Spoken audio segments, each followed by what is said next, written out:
Alors dans ce Tech Talk, on va parler du des traitements de cette pandémie Covid-19 et du boom des biotechnologies. On en parle donc avec Xavier Drouet, docteur en médecine. Il a fondé Défi Initiative et Innovation après une carrière scientifique dans la recherche académique, appliquée et industrielle. On en parle aussi avec Frédéric Suterlin, associé responsable France de Alpha Blue Ocean, qui est un fonds d'investissement qui investit d'ailleurs en ce moment massivement dans le domaine des biotech et des medtech. Et puis nous avons en visio Alain Hurier, investisseur entrepreneur, cofondateur et président d'Advance France Biotechnologie, AFB, qui est une société de gestion qui investit en amorçage dans les sciences de la vie, en particulier sur des projets axés autour de la thérapeutique. Alors Xavier Drouet, vous êtes déjà venu plusieurs fois sur ce plateau, vous êtes mon scientifique de référence maintenant. Est-ce que vous pouvez nous donner une définition? Qu'est-ce qu'on met derrière ce terme de biotechnologie déjà? Alors les biotechnologies, de façon générique, c'est tout ce que l'on fait au stade du laboratoire, au stade industriel, à partir de la matière vivante. Soit la matière vivante en tant que telle, les ferments avec lesquels on fabrique le pain, les ferments avec lesquels vous fabriquez du vin, et puis de façon plus précise, depuis un peu plus d'un demi-siècle, avec des molécules issues du vivant qui ont été domestiquées et avec lesquelles on produit des anticorps monoclonaux, avec lesquels on fait des tests ADN, etc. etc. Et aujourd'hui, c'est ce qui fait l'actualité, ces biotechnologies permettent de faire des vaccins de nouvelle génération qui sont particulièrement rapides à concevoir et particulièrement rapides à produire. Donc c'est des biotechnologies qu'on retrouve derrière, par exemple les vaccins ARN dont on entend parler derrière les tests PCR, parce qu'on est devenu des spécialistes maintenant finalement, sans le savoir, de ces biotechnologies. Tout à fait. La PCR, elle a été découverte dans les années 80, je ne me rappelle plus, 85 ou 87. C'est une méthode qui consiste à amplifier une toute petite quantité de matériel génétique, de l'ADN, en l'occurrence pour ce qui nous préoccupe aujourd'hui, l'ADN du virus, et de le rendre détectable et même mesurable. Ce qui permet de faire des tests. Alors, ça a été très longtemps des tests sophistiqués qui ne se faisaient que dans des laboratoires particulièrement bien équipés. Et aujourd'hui, ça s'est généralisé, diffusé à toute vitesse, au point qu'en France, on fait 3 millions de tests par semaine. Frédéric Suterlin, donc, je parlais du boom de ces biotechnologies. Pourquoi investir en ce moment dans ces biotech? Parce que c'est un contexte pandémique ou de manière plus générale, c'est vraiment l'avenir de la santé qui se joue là? Alors oui, il y a plusieurs éléments, mais c'est vrai que je pense que le grand public, en tout cas la population, s'est rendu compte via cette crise pandémique que les biotech étaient nécessaires et vitales, se rendu compte qu'en fait on avait un vivier de sociétés françaises qui étaient soit cotées, soit non cotées en bourse, et qu'en fait on avait un vrai savoir-faire en termes de recherche sur ce secteur-là. Donc après, il s'est posé la question surtout du financement. Nous, on a investi, mais notamment pour financer ces sociétés-là. On s'est rendu compte qu'en fait, il y avait un vide en France sur le financement du développement de ces sociétés. Souvent, il y a des ventures capital au départ qui financent les premières recherches, les premiers essais cliniques. Mais après, il faut vite trouver des financements importants parce que ça coûte très cher. Et donc là, il y a la plupart du temps une introduction en bourse. Mais après l'introduction en bourse, une fois que ces sociétés ont levé beaucoup de capitaux et ont un horizon de financement un peu plus long, peut-être de 2-3 ans, il y a besoin de fonds supplémentaires. Ces sociétés ne peuvent pas s'endetter et se financer en dette. Les banques, en fait, ne prêtent pas parce qu'il n'y a pas de génération même de chiffre d'affaires. Donc on est sur des horizons beaucoup plus longs.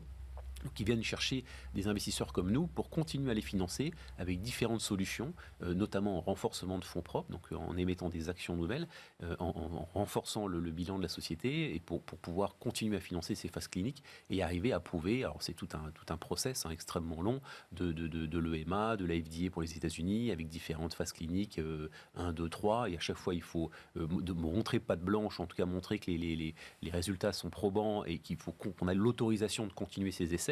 Et quand ça aboutit, on a une commercialisation en fait et on peut diffuser ce médicament via les big pharma par exemple. Mais en France, il y a eu très très peu, voire quasiment aucun dans les biotech modernes, aucune validation définitive de ce type de process. Donc c'est quand même très long. L'investissement c'est toujours un risque. Là, vous nous expliquez que finalement c'est encore plus risqué parce que c'est vraiment sur un temps très long, on n'est pas sûr du résultat, mais quand même, on doit être rassuré par le contexte. On voit bien qu'aujourd'hui, on a besoin de ces biotechnologies. Ah oui, ça c'est sûr qu'on en a besoin. Après, c'est très risqué.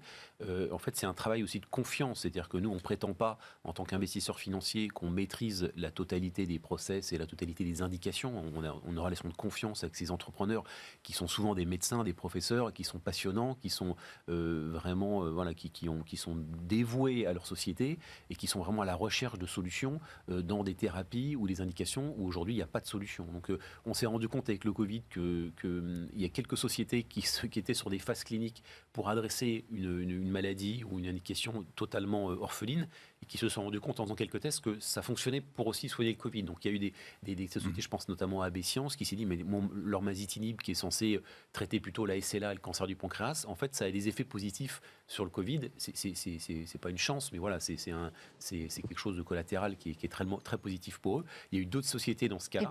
Et pour l'ensemble des citoyens. Donc bon, après, les Américains sont allés assez vite aussi. Nous, on a trouvé en France des choses qui étaient assez positives, mais c'est des process qui sont longs et je pense que en effet, il y a heureusement, tout n'est pas négatif dans cette crise, mais j'espère, en tout cas, on sent qu'il y a eu un réveil de la population en disant, mais oui, les biotech, en France, on a un vrai vivier, on est précurseur sur beaucoup d'indications, mais on manque un peu de financement, on manque un peu d'envie. La France, honnêtement, il y a des fonds d'investissement aux États-Unis qui font des centaines de milliards de dollars, et ils ont encore, quand je dis 20-25 ans d'avance, je pense qu'on est encore loin du problème, et alors, ça manque, voilà, ça manque de... Je propose qu'on fasse réagir un collègue, Alain Hurier, qui est aussi dans un fonds d'investissement, Advent France Biotechnologie. Bonjour. Vous partagez le même constat que votre collègue Frédéric Suterlin ?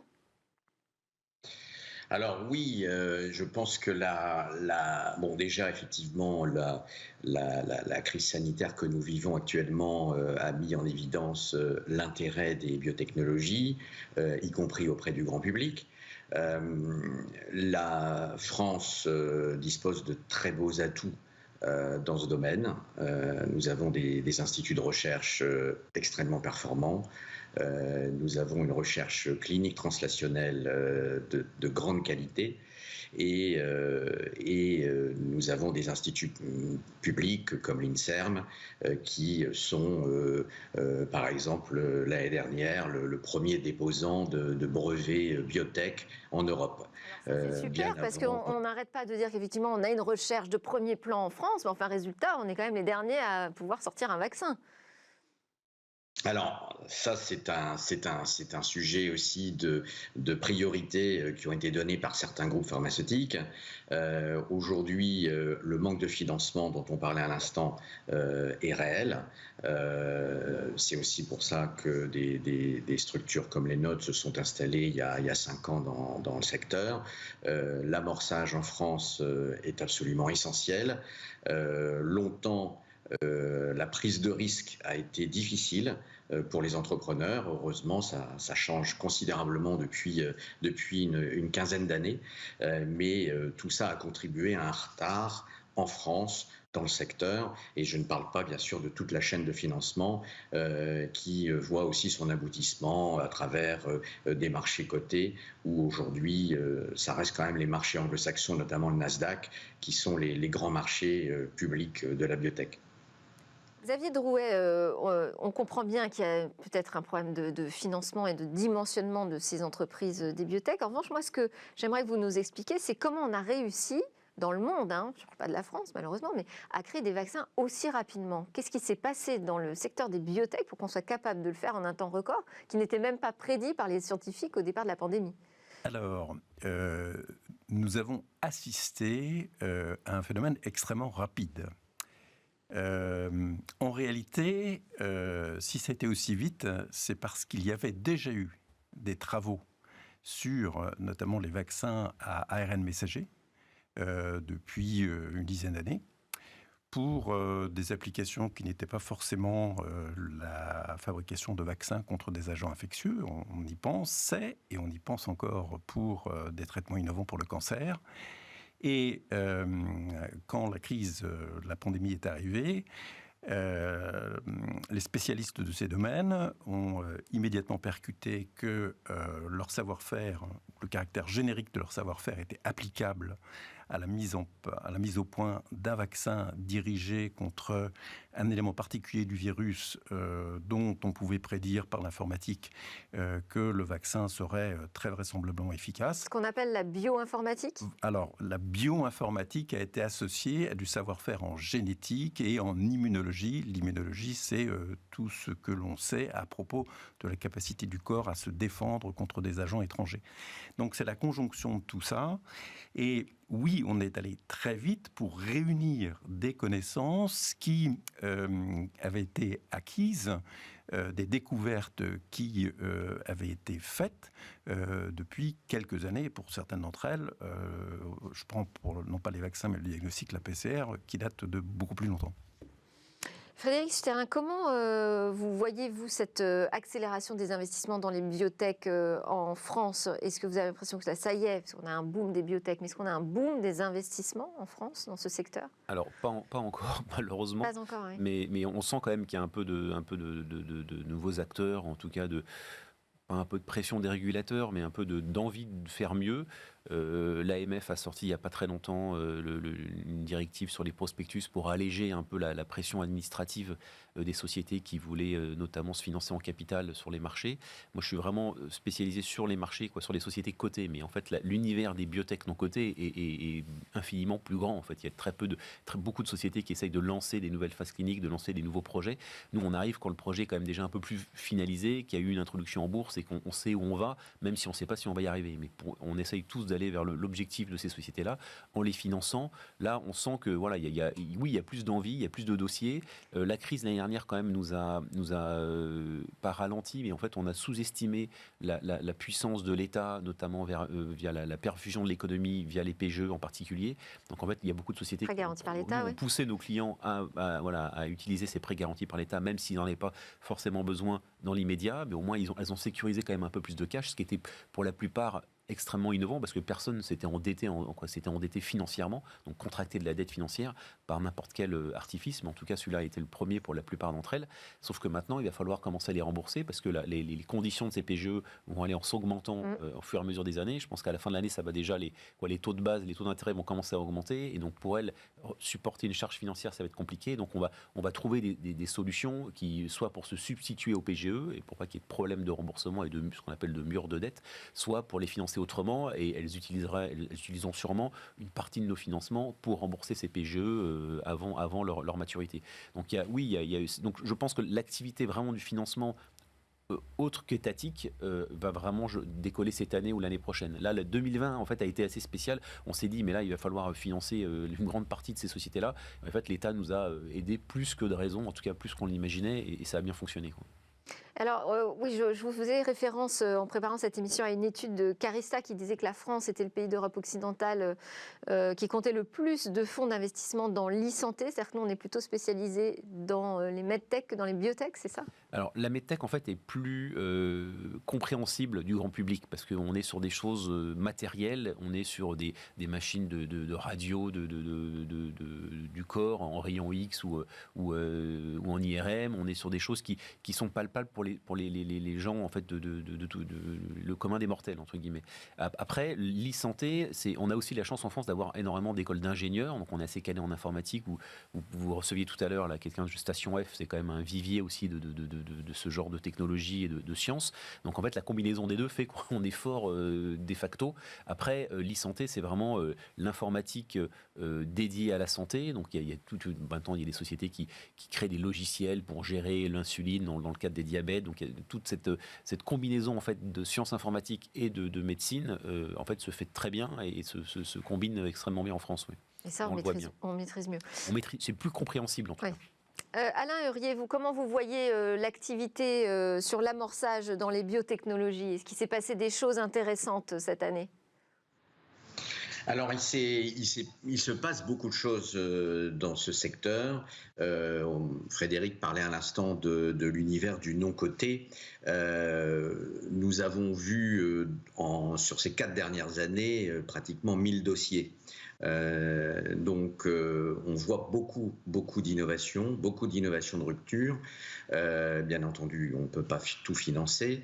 Et on a vu aussi une accélération l'année dernière. On a fait beaucoup d'investissements l'année dernière en comparaison de 2019 et 2018. Beaucoup d'innovations qui sortent des laboratoires, qui sortent des grands instituts. Donc il y a effectivement un secteur qui est très dynamique, qui donne des projets aussi plus maturés par les instituts de recherche. On voit des projets beaucoup plus avancés, beaucoup plus maturés. Et ça, c'est très positif pour le futur. Très positif. Et comment on fait après pour consolider l'écosystème ? Alors, pour consolider l'écosystème, on sait qu'on a, notamment aussi dans les plans de relance et les différentes initiatives du gouvernement, mis l'accent sur les fonds de croissance, les fonds de type Tibi, par exemple. Aujourd'hui, l'amorçage ne doit pas être oublié, car finalement, amorcer un bon écosystème, c'est aussi faire en sorte qu'on puisse apporter des fonds de croissance ensuite. Donc le sujet est très important dans l'amorçage. Aujourd'hui, peu d'acteurs sont spécialisés en amorçage. L'amorçage a été longtemps perçu comme une activité risquée, avec des cycles extrêmement longs, a fortiori dans les biotechnologies où les entreprises ne gagnent pas d'argent. Les choses sont en train de changer. On a annoncé il y a peu de temps une augmentation de capital sur une société que nous avions amorcée il y a 2 ans et demi. Société qui pourrait tout à fait se coter sur un marché d'ici l'année prochaine. Donc on voit que les cycles se raccourcissent, on voit qu'il y a plus d'argent aussi, on voit des fonds étrangers, notamment américains, qui viennent de plus en plus en Europe et en France. Donc tout ça va contribuer à l'essor du secteur pour lequel la France avait effectivement un retard. Quand j'entends, moi, des entreprises qui ne gagnent pas d'argent, ça m'étonne. C'est-à-dire que j'entends bien qu'il y a toute cette partie de recherche et développement qui prend du temps et où le retour sur investissement n'est pas immédiat, mais il y a un moment où ça paye quand même, ces biotech. Ah bah ça paye quand Ça doit payer très bien même. Ça paye très bien quand ils ont réussi à prouver que les essais cliniques répondaient en fait à la demande et qu'il y a une indication précise aux médicaments, ou en tout cas aux traitements, pendant lesquels ils ont cherché à prouver les bienfaits pendant des années. Donc oui, après, ça peut se transformer en pharma, ça peut être vendu à une activité de grand laboratoire, mais c'est très long, quoi. Donc on est dans un univers, en effet. C'est combien ? Parce que très long, les temps se raccourcissent en ce moment. Hein. Tout dépend de la complexité de la technologie, des contraintes d'industrialisation et de la contrainte réglementaire. Parce que pour un traitement comme pour un diagnostic, vous ne pouvez pas mettre un produit sur le marché comme ça en claquant des doigts. Voilà. Même si là, l'urgence fait que ça semble beaucoup plus facile et rapide. S'accélèrent, les processus réglementaires s'adaptent aussi petit à petit, et on peut espérer que ça sera de mieux en mieux aux caractéristiques propres à ces biotechnologies. Donc pour un produit diagnostique, voilà, ça peut être quelques mois ou 1 an, 18 mois, enfin tout dépend des étapes qu'il faut franchir pour que le produit soit validé et que les résultats qu'on obtiendra du test diagnostique sont fiables. Pour un médicament, il y a un certain nombre de précautions à prendre pour s'assurer qu'il n'est pas toxique, pour s'assurer des conditions de son efficacité, de son spectre d'efficacité, de ses effets indésirables, etc. etc. Et là, c'est quoi ? Dans certains cas, ça peut 10 prendre ans 10 ans. Oui. Ça peut prendre 10 ans. C'est ce que j'allais dire, oui, une dizaine d'années. Alors, pour lui donner un peu de chair, si je puis dire, à ce domaine des biotechnologies, c'est la médecine du futur, Xavier Drouet. Dans quoi on va les retrouver demain, ces biotech ? Alors, on les trouve déjà dans le traitement du diabète. Je vous rappelle que l'insuline est fabriquée avec des bio-organismes, des micro-organismes qui ont été modifiés, ce qui permet la production en masse, alors qu'autrefois il fallait l'extraire de pancréas, c'était très compliqué. Les biotechnologies ou certains produits issus des biotechnologies, comme l'érythropoïétine, qui ne sert pas qu'à doper les cyclistes, sont utilisés en cancérologie ou pour le traitement de certaines pathologies du sang, voire des effets connexes de leucémie. Et puis, la médecine du futur, c'est, pour prendre un exemple, mais ce n'est pas le seul, des technologies comme le mRNA, qui, véhiculé, qui est apporté à l'organisme dans des petites vésicules, qui lui permettent d'atteindre sa cible. Ici, des cellules qui ensuite vont le transformer en une protéine contre l'organisme, va se défendre et se défendra ensuite contre le virus. Mais cette technologie pourra servir à traiter des pathologies cancéreuses et d'autres pathologies infectieuses. On peut penser aussi, dans toutes les limites éthiques qu'il conviendra de mettre en place, à des thérapies géniques ou des thérapies cellulaires qui vont nous permettre de traiter des maladies génétiques ou des maladies qui jusqu'à maintenant étaient des maladies incurables. L'hémophilie, par exemple. On arrive pratiquement à la fin de ce débat. Je voulais terminer avec peut-être le gros dernier investissement de votre fonds, pour nous donner une idée concrète sur quoi vous investissez. Celui qui est assez emblématique, c'est Erytech Pharma, qui est une biotech lyonnaise cotée en bourse, qui capitalise à peu près 150-160 millions d'euros de capitalisation, qui fait un peu justement ce dont on vient de parler, d'encapsulage de molécules pour aller traiter les cancers vraiment dans les endroits spécifiques et avoir vraiment un traitement ciblé de cancer dans les applications aujourd'hui, dans les indications, on n'a pas de réponse adéquate et en tout cas très, très positive. Je pose la même question à Alain Huriet, très vite. Le dernier gros investissement d'AFB ? Alors, le dernier gros investissement, c'est dans la fibrose pulmonaire, fibrose colique. Donc, c'est une société qui s'appelle Agomab, que nous avons annoncé il y a 3 semaines. À tous les trois, Alain Huriet, cofondateur et président d'Advance France Biotechnologie, Xavier Drouet, expert et fondateur de Défi Initiative et Innovation, et Frédéric Sutherlin, associé responsable France d'Alpha Blue Ocean. Juste après la pause, on part dans le monde du jeu vidéo en quête de quelques news importantes à retenir.